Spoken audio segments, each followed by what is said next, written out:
Welcome, welcome. I want to make sure all my welcomes get in while we're recording it. Welcome to the Law, Your Money, and You. I'm Roberta Sapphire, an attorney in Sharon, Massachusetts. Welcome. I'm Camille Barron. I'm a healthcare advisor and a financial coordinator, also in Sharon, Massachusetts. And we have joining with us Rebecca. Rebecca, introduce yourself. My name is Rebecca Greenberg, and I'm a retired attorney, and I'm working as the volunteer operations director for the Law, Your Money, and You. Yeah, and she puts our newsletter out pretty much single-handedly with our team. We got a big team now. But anyway, I want to introduce Stan Ezekiell. Did I say it right? That's fine, Ezekiell. Oh, Ezekiell. Yeah. I love that name. Anyway, Stan visited us when we were first getting going on the Brighten Up Club for Financial Literacy that was first introduced to Sharon High School with a group. And he's every now and then, we haven't seen him in a while, but with our thing on coronavirus, Stan does college planning for many. But Stan, tell us a little bit about yourself and tell our audience how many years you've been doing this. Well, the name of my company is College Planning Group, and we're located in Canton. For the last 27 years, I've been helping families through the college planning and the college financial aid process. Many families are always looking for help to get through this process, and most people don't know that there's help out there for them. So, but there is a lot of help out there for them, and we can help many families get through the process without the stress and anxiety. That's the key element. Have you seen any differences with the coronavirus this past, 9 months? What's that old saying? The more things change, the more they remain the same.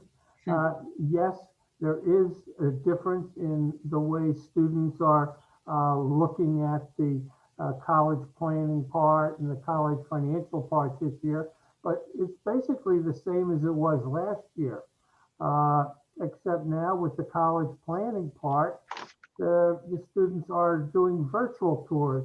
In fact, on our website, we have a page dedicated to college virtual tours so that students can see what it's like on campus, even though they're not there. It's not ideal, and it's never going to be ideal, but we don't have a lot of choices. So we have to make sure that we help the students get through the process and make good decisions on where they want to apply and where they want to go in September.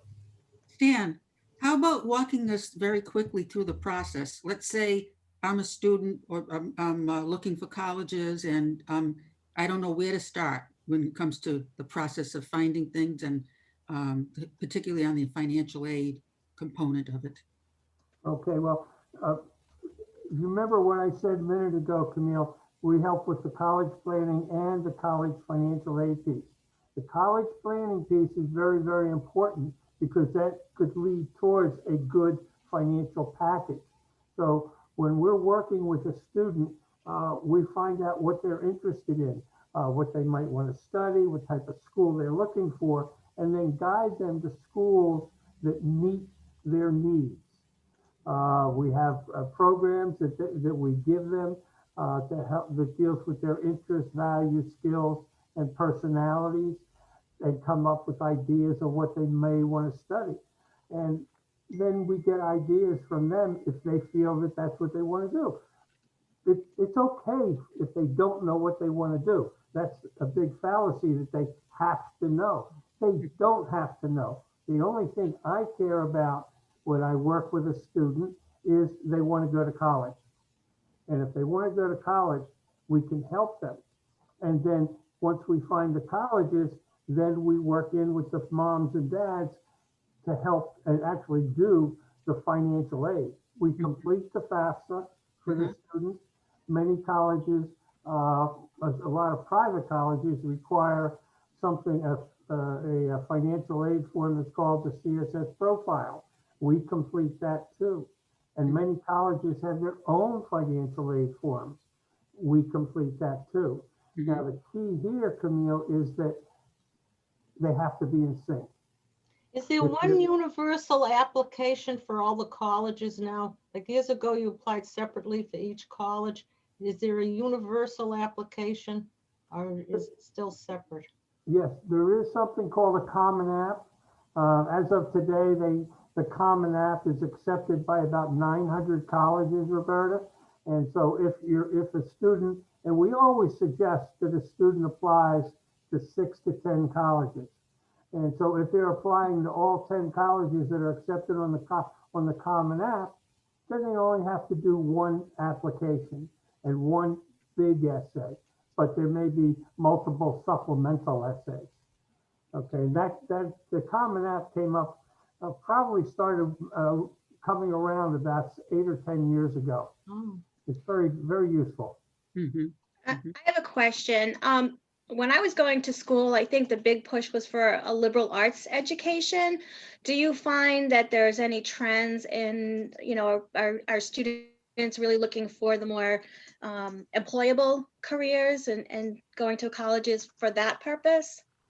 I think what we're seeing right now is students are making decisions, okay?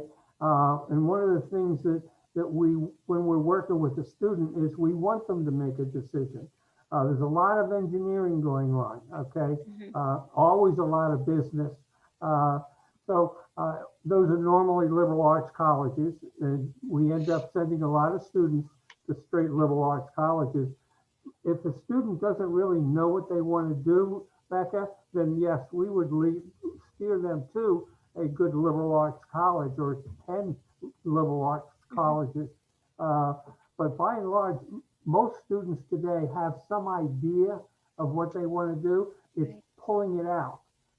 And that's what we do as a group is we work with the student to make sure they're telling us the truth and getting it out. when should they begin?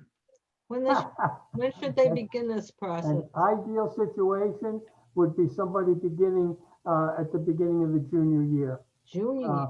I've worked with families who have started in the sophomore year. I'm working with families now who are in their senior year, who've done nothing. Of course, this is a different world, okay? I think with the COVID in the summer, students didn't do a whole lot, and they didn't have a lot of guidance, so they didn't know what to do. Now they're finally starting to realize, wait a minute, I got to get my applications out. Time to get going. And they're realizing that they are sort of behind the 8 ball. But we're used to that. We work with families all the time who are sort of struggling to get through the process. But we help them and we make sure that they get the right ideas. Now, tell us, Stan, what would you say has become of the financial obstacles now, say, compared to 5 to 10 years ago even?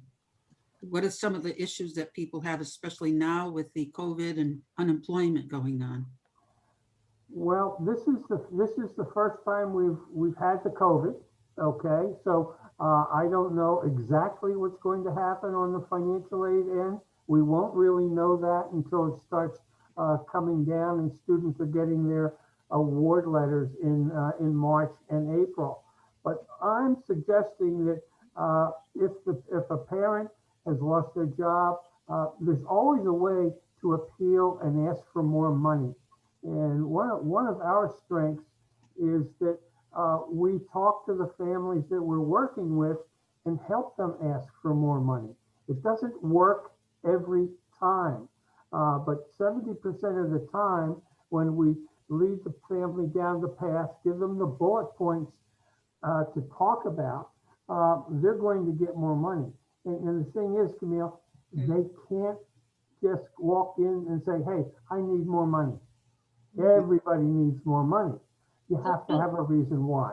Do And some private schools cost less than state schools? Everybody used to say your state schools are your cheapest. Do some private schools charge less? on the surface, Roberta, no. Okay? On the surface, normally a private school is more expensive than a state school. Okay? But if depending on the student, depending on the financial piece, depending on the income and assets of the family, sometimes in the end, a private school could cost less than a state school. Because they a give private school is scholarships. going to give financial aid. A state school's probably not. Which goes to the next question. Can high-income families get financial aid? Oh, sure. Oh, sure. I hear it all the time that, and I don't know what you mean by high income families, but I have families I work with that make over $500,000 a year that are getting financial aid. Really? Okay. How do they qualify? Or is the But- kid exceptional? Because Roberta, there's two types of financial aid. One is need-based, the other is merit-based. Now, the need-based, you're right. The family making $500,000 is not going to get any need-based aid, but they are going to be eligible for merit money. And this is where we help the families find colleges that are going to fit the student where they're going to be in a position to get merit money. Hmm. And how does that- Is merit community service? And one of the kids said that the school they applied for was more interested in their community service because they didn't have the grades. You know, there were no grades. It was pass or fail because of this COVID. Well, okay, I don't know about that. I'd have to know more about the situation. But if a college is going to accept a student, okay, that student, if they're not eligible for need-based aid, should be eligible for merit money if they have any sort of grades, if their SATs are Hmm. are decent. Most colleges have some sort of merit scholarship out there for students who they want to bring into their school. Because with the cost of college the way it is, everybody seems to need help. And what about the colleges themselves? Are they in a difficult financial position now, Good more question. than before? Well, they'll make you think that, okay? I mean, Can you let's- introduce us, Dan, can you introduce us to these families with 500,000 or more? We could use them in our operations. You know, you look at Harvard. I'm sure you're going to hear Harvard crying poor mouth. They got billions of dollars in money hidden away. Okay, they're not hurting. Okay, it's how much they want to use and how much they're going to give back to the community and to the students who are applying at the school. They have the money. The colleges have the money. Now, granted, there are some that are probably going to go out of business this year. I don't know off the top of my head the names, but there are about 5 or 6 others that went away this past year because Where are they located? Is it the Northeast or all over? all over. Really? Yeah. Mm, mhm. Does, I mean, we know Mount Ida. I mean, that was a surprise. They went away a couple of years ago. that was years ago. Are minority groups getting more into the colleges? Are they being accepted first? Or do you think it doesn't matter? That really depends on the college, and that's not something they advertise. Okay, all colleges do want to have a diverse student body. Hmm. How they make it up is entirely up to them. And after they have put together their class, then they'll put out what the diversity levels are. But they're not going to advertise other than that they are diverse, how they're going to make their decision. How do the colleges compete with each other? And what difference does it make to them if they have a really top student the top-notch student versus the student going someplace else? Another What's the good question. incentive? Well, it's like, what's the best way to get into Harvard? Get accepted to Yale. They're competing schools, okay? Yeah, If you want to go to Stonehill, it would be a good idea to apply to St. Anselm. They're competing schools, Mhm, okay?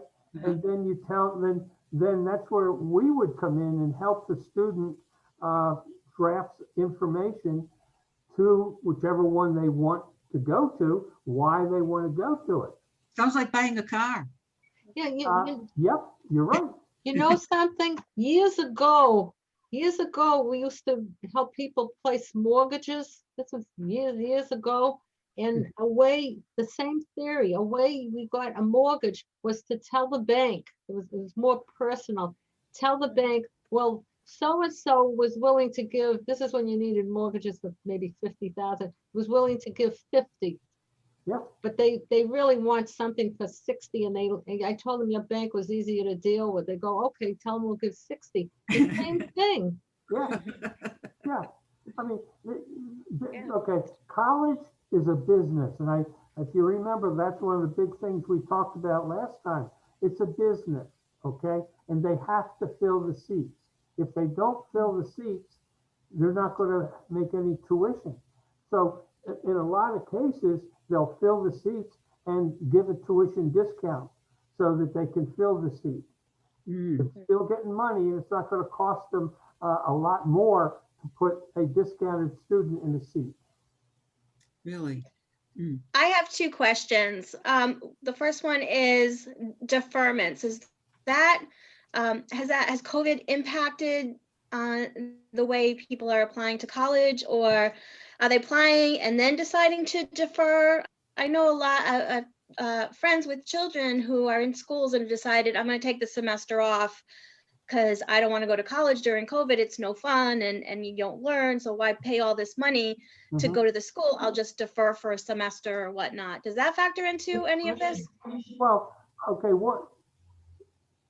depending on when, I'm sure it's going to factor in somehow, some way, somewhere, Becca.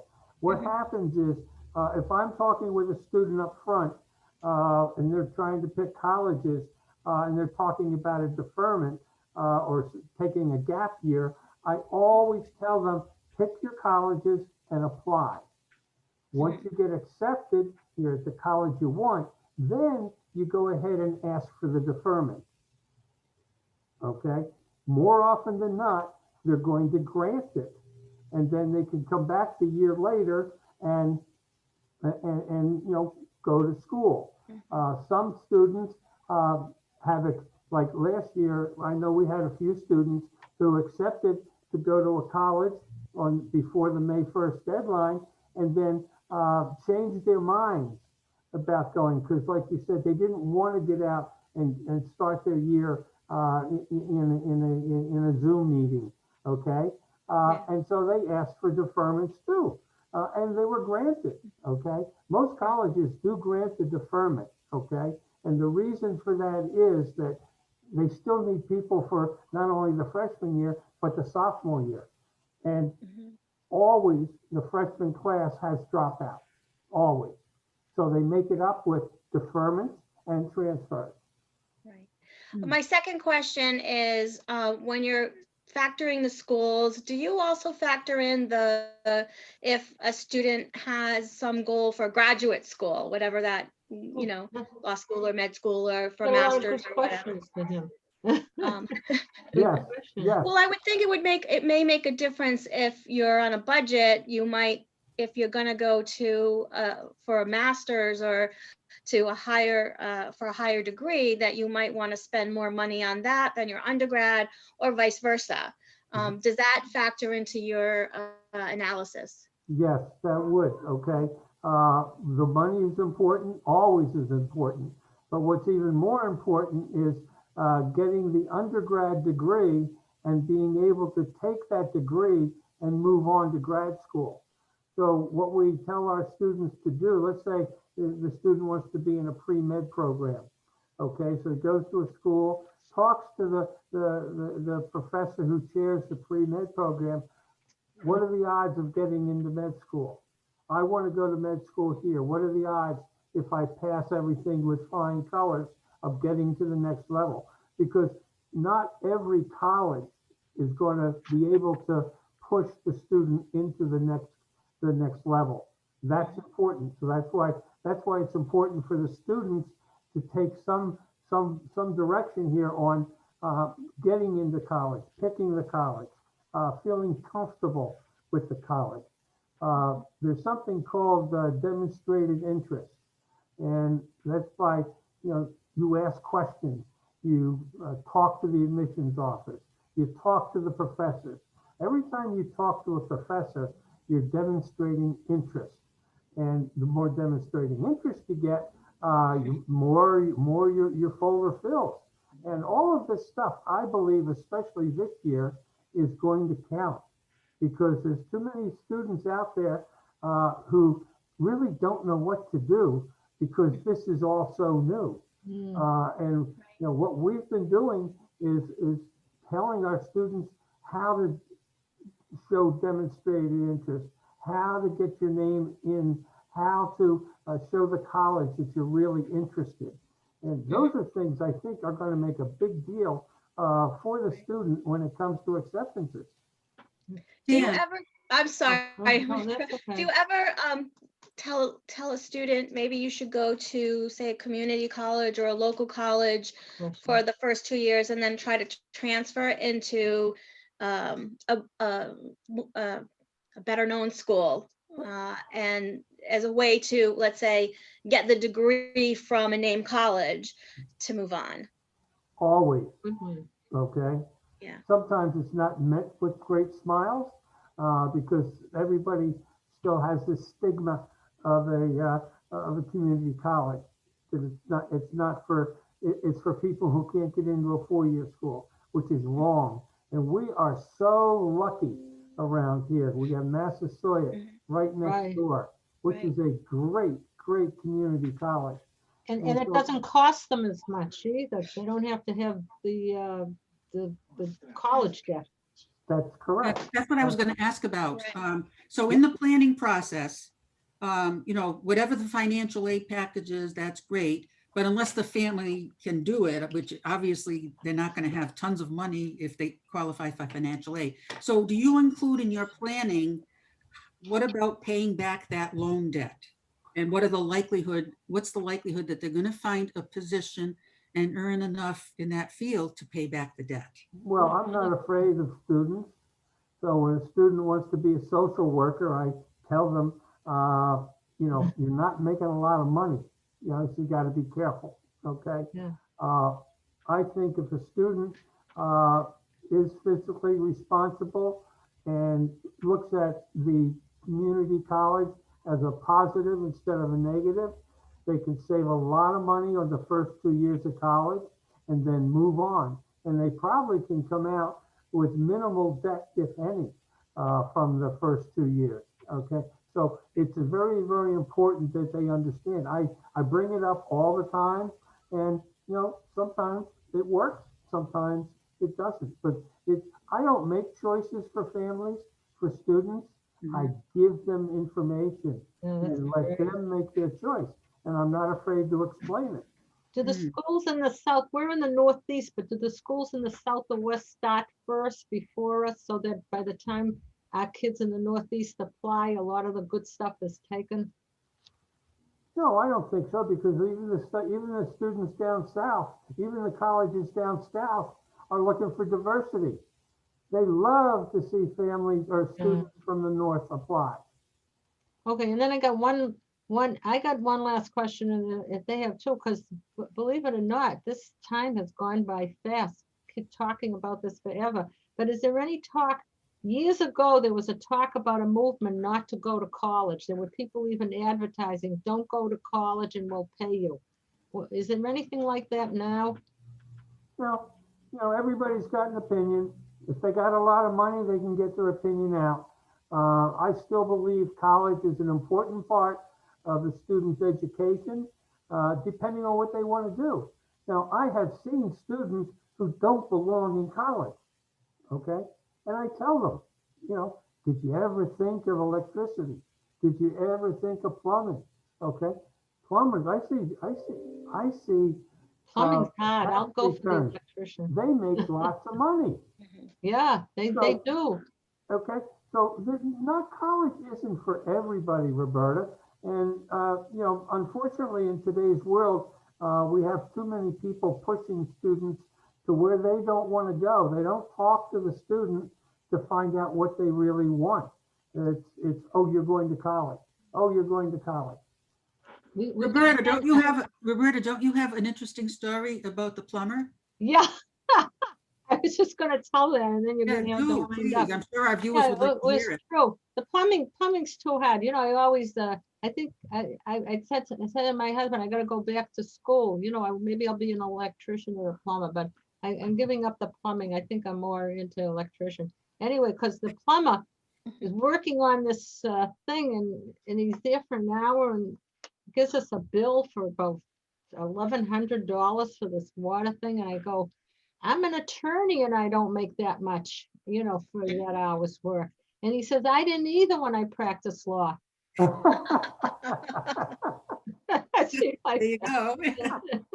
Are we at closing time now? Yeah, we are. You have to go. Stan, this is so good. And Becca, thank you for You have to joining come with us. back on again because I have more questions. Oh, boy, well, We want to make you a contributor. We're working now with some of the people like you who are professionals and you have expertise in a certain area, and we're adding them to our team as contributors. So we would love to have you as a contributor in this field. Okay, well, you know, I certainly appreciate the opportunity. Wonderful talking with you all. Becca, nice to meet you. Nice to meet see you. Roberta and Camille again. you look the same. Hey, so do you. We all probably look- work a lot harder at looking the same than you do. Just let me know when you want to All do right. this again. We'll I'd be talk more than about it. happy to. Oh, Maybe- yeah, it was wonderful. The thing is, I had come across in the, Becca's going over the old tapes here, and I came across your name and I go, gee, look, I still got the questions from when he was on. And you know something? It's so the same, except now we have a COVID to worry about. Yep. Yeah. Yeah. But So we with have that, to- I leave it to Camille. Yes, thank you. It was so nice to see you again, Yes, Stan. Oh, my yes, pleasure. Thank you, Becca. for Really joining us. appreciate the kind of work you're doing. It's so meaningful in so many ways to Thank family you. and for children's futures.